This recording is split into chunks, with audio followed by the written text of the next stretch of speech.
Welcome to 50 shades of sentence. आज का हमारा सेंटेंस है, तुम इतने घटिया कैसे हो सकते हो, तुम इतने जलील कैसे। जब किसी ने आपके साथ बहुत बुरा किया है और आप उससे नफरत करते हैं या आप उसको कुछ बुरा भला कहना चाहते हैं, सो तुम इतने घटिया कैसे हो सकते हो या तुम ऐसी हरकत कैसे कर सकते हो। And we have 7 shades here, so let's see what they are. First of all, how can you be so cheap.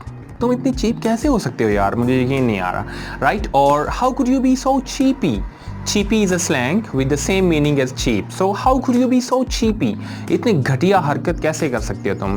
और thirdly you can say you are so mean, यार तुम बहुत ही खुदगर्ज आदमी हो। और आप ये भी कह सकते हैं how the hell are you so selfish, तुम इतने सेल्फिश कैसे हो सकते हो यार, दिस इज अनबिलीवेबल, राइट।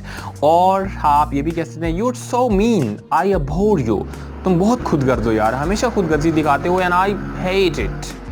और आप ये भी कह सकते हैं हाउ कंटेम्प्टेबल यू मस्ट बी, तुम बहुत ही काबिल नफरत आदमी हो यार, तुम हमेशा मुझे धोखा देते हो, राइट। और आप ये भी कह सकते हैं oh you are so detestable person, तुम बहुत ही काबिल नफरत आदमी हो, राइट। सो दिस वाज, तुम इतनी घटिया हरकत कैसे कर सकते हो, तुम इतने घटिया कैसे हो सकते हो। एंड वी हैड ऑलमोस्ट 6 से 7 शेड्स इन इंग्लिश।